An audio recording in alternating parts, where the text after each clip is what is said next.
அதுதான் உணர்ச்சி வயம் என்று சொல்லுது.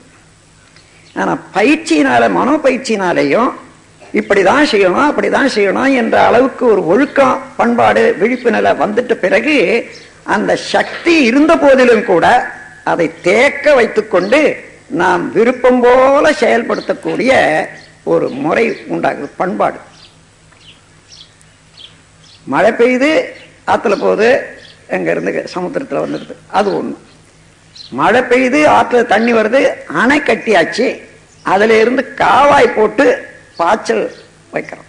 இது போல நாம் நம்முடைய சக்தியை நாமும் தேக்கி முறைப்படுத்தி பயன்படுத்தணும்னா அதுதான் நாம் வாழறோம்னு பேரு. அப்படி இல்லைன்னா சாதாரண ஒரு மிஷின், உணவை மலமாக மாற்றிக்கொண்டு இருக்கக்கூடிய மிஷின், அவ்வளவுதான். வேற விசேஷமா சொல்வதற்கு இல்லை. நாம் எந்த நேரத்தில் நாம் விழிப்பாக இருந்து இன்னதை செய்யணும், இன்னதை செய்யறோம், இப்படித்தான் செய்யணும் என்று அங்க வில் பவர் செலவு பண்ண பாருங்க, அதுதான் நம்ம வாழற காலம். அப்போ ஏன் இந்த மாதிரி நம்ம இழுத்துன்னு போகுது, நான் வேண்டான்னு நினைச்சாலும் கூட மீண்டும் வந்து அந்த எண்ணம் இழுத்துட்டு போதே அந்த செயல் தானாகவே கை வருதே. மேல்நாட்டில் ஒரு அம்மையாரை பற்றி கேள்விப்பட்டேன். அவர் வந்து ஒரு பிரசிடென்ட்டுடைய மனைவி. எங்க போனாலும் அங்க விருந்து வச்சாங்கன்னா அந்த விருந்து சாப்பிட்டுட்டே இருக்கும்போது 5-6 கரண்டி எடுத்து உள்ள போட்டுக்கலாம் ஒரு பையில. அவளுக்கு கோடிக்கணக்கான பணம் இருக்குது, இது செய்ய வேண்டியதில்லை, பழக்கம்.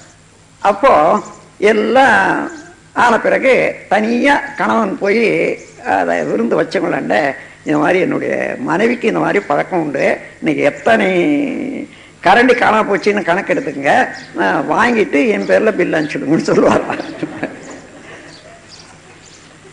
இப்ப பாருங்க, அந்த மாதிரியான தவறையே நல்ல முறையாக ஏற்றுக்கொண்டு தன்னுடைய பண்பாட்டை காண்பிக்கக்கூடிய கணவன் அந்த மாதிரி எல்லாம் இங்க இருந்தா நல்லதுதான்.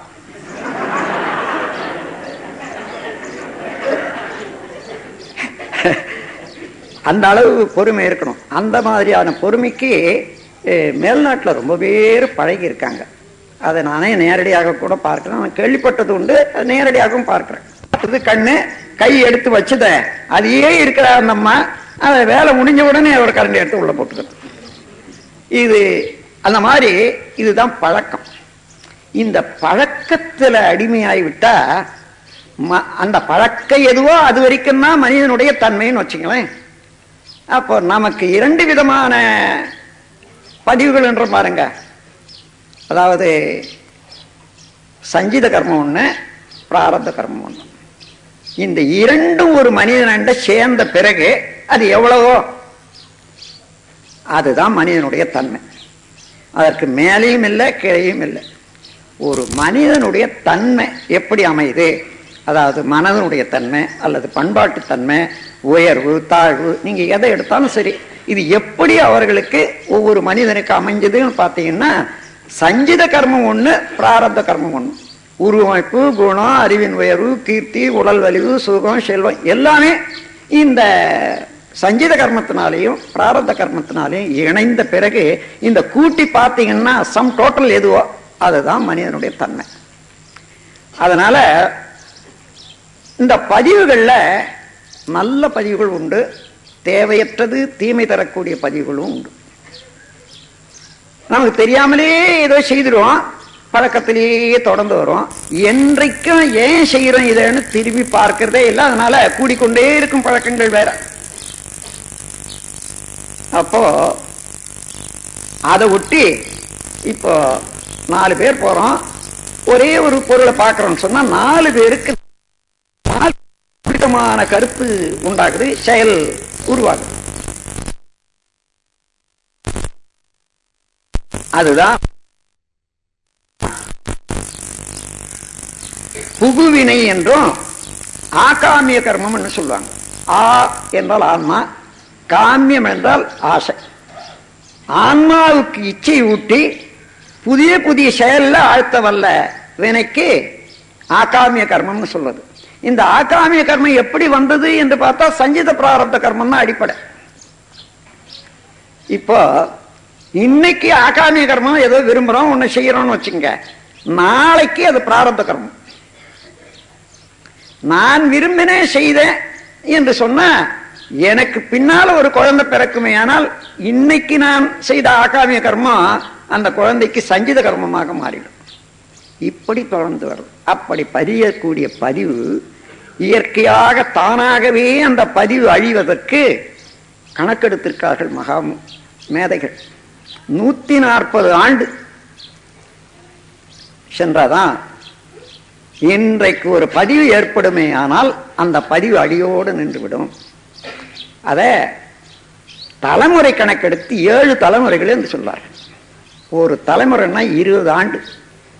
ஒரு குடும்பத்தில் ஒரு குழந்தை, ஒரு பெண்ணோ ஆன பிறந்தால் 20 வயதுக்கு மேல அந்த குழந்தையில இருந்து இன்னொரு குழந்தை உற்பத்தி ஆகக்கூடிய தரம் வருது இல்ல, அத ஒரு தலைமுறைன்னு சொல்லி 20 ஆண்டே ஒரு தலைமுறையாக கணக்கிடுவது உண்டு. அப்ப 7 தலைமுறை, அதாவது 7 பிறப்பும் தீய வைத்தீண்டா என்று சொல்றதெல்லாம் கூட அதுதான். 140 ஆண்டுகள் ஒரு பதிவு நிறுத்தி. இந்த 140 ஆண்டு இன்றைக்கு செய்த செயலையோ எண்ணத்தையோ உணர்ந்து செய்வதில்லை என்று தீர்மானம் பண்ணி செய்து விட்டுட்டா 140 ஆண்டு வரையில அதுக்கு வாய்ப்போ அதை செய்யாமல இருந்தாதான் அது அழியும். 10 ஆண்டு காலம் பொறுத்து ஒரு தடவை செய்தீங்கன்னா அன்னிலிருந்து 140 ஆண்டு தான். இந்த பிறவியில நீங்க விட்டுட்டீங்க, உங்க மகன் தொடர்ந்தான்னு வச்சுங்க, அவன் மறுபடியும் 140 ஆண்டு தான். அப்போ நம்முடைய வினை எவ்வளவு காலமா தொடர்ந்து வருதுன்னு பார்க்கிற போது இந்த மனித குலம் தோன்றி இன்று வரையில நடந்த எல்லா பயிற்சிகளும் எல்லா பதிவுகளும் உள்ளன. அதுல நல்லத உண்டு, தீயன உண்டு. இப்ப நமக்கு என்ன வேண்டும் என்று பார்க்கிற போது தீய பதிவுகளை போக்கிக் கொள்ளணும், நல்ல பதிவுகளை. அதனால பதிவுகள் செயல்படாத விடலாம். ஏன்னா நல்ல பதிவுகள் செய்ய செய்ய செய்ய தீய பதிவுகள் செயலற்று போகுது, வேற ஒண்ணும் இல்லை. என்றைக்காயிலும் பதிவு அடியோட ஒழிஞ்சு போச்சான்னா முடியவே முடியாது. அது இந்த கடைகள்ல அல்லது கோஆபரேட்டிவ் சொசைட்டியில வரவு செலவு வைக்கிறோம்னு வச்சுங்க, 10 எழுதுறாங்க பணம் கொடுத்து அல்லது சாமான கொடுத்து, மறுபடியும் நான் வரவு வைக்கிறோம், கொஞ்சம் கொஞ்சமா வரவு வச்சிடுறாங்க. கணக்குல வரவு செலவுல ஒன்றும் பாக்கி இல்லைன்னு எல்லாம் இருக்கலாம், ஆனா வரவும் பதிவு இருக்குது, செலவும் பதிவு இருக்குது. அது போல நல்லதும் பதிவாயிருது, தீயதும் பதிவாயிருது. மீண்டும் நல்லது செய்து தீயவை எழாது இருந்ததுன்னா அதை லேட்டன்ட்னு சொல்றது. எது எது நேரடியாக இயங்கி கொண்டிருக்குமோ அதை பேட்டன்ட்னு சொல்லுவாங்க. அதாவது உடனடியாக தெளிவாக அவ்வப்போது ஆப்வியஸ் நல்ல தெளிவாக அதையே செய்து வர்றது. மிச்சம் அடங்கி இருக்கும். அந்த அடங்கி இருந்தது எப்போதும் வாய்ப்பு இருக்கிற போது அப்ப பூத்து வந்துடும். அது எந்த யாரா இருந்தாலும் சரி. உதாரணமா நானே போறேன், ஏதோ ஒருத்தர் கையை பிடிச்சி இருக்கிறான், அவன் என்னவோ செய்யறான், அவன் கையில ஆயுதம் வச்சிருக்கான், என்னால ஒண்ணுமே இல்லை, நான் என்ன செய்வேன்னு கேட்டா ஒண்ணும் முடியாத போனா கையை தான் பிடிச்சு கடிச்சுடுவேன். ஏன்னா இந்த கடிச்சு போராடிய பழக்கம் தான் நம்ம பதிவு இருக்கு. பல ஜீவன்களாக இருந்த போது கடித்து போராடுவது தானே அந்த பதிவு இருக்குது. ஆனா வாய்ப்பு இல்லை, அதனால கடிக்கிறது இல்லை. இப்போ அந்த வாய்ப்பு வர்ற போது தானாக பூத்துடும். அது எப்படி இன்னும் உதாரணம்னா, ஏன்னா இயற்கை உண்மையை உணர்வதற்கு இதெல்லாம் உதவியா இருக்கும். ஒரு வித்துல ஒரு மரமே இருக்குது, முழுமையான மரமே இருக்கிறது. ஆனா அந்த விதையை போட்டீங்கன்னா மரம் வந்துடும், ஆனா ஒரேடியா வர்றதில்லை. முதல்ல தண்டு வருது, அந்த தண்டுல இருந்து அதுக்கப்புறம் இலை வருது, அப்புறம் வளர வளர கிளைகள் பூ காயெல்லாம் வருது பாருங்க. அதன் பிறகு அந்த வயது வர்ற போது தான் பூத்து காய்க்கிறது வருது. இவ்வளவு இருந்தது. அந்த சந்தர்ப்பம் வயது காலம் வர்ற போதுதான் அது வெளியாகுது. அது போலயே ஒவ்வொரு மனிதனண்டு இருக்கக்கூடிய தேங்கி இருக்கக்கூடிய வினைகள் சந்தர்ப்பம் வர்ற போது தானாக வெளியாகும். ஆகையினால வினயம் இததான் ஊழ் வலிது என்று வள்ளுவர் பல இடங்கள்ல சொல்றது அதேதான்.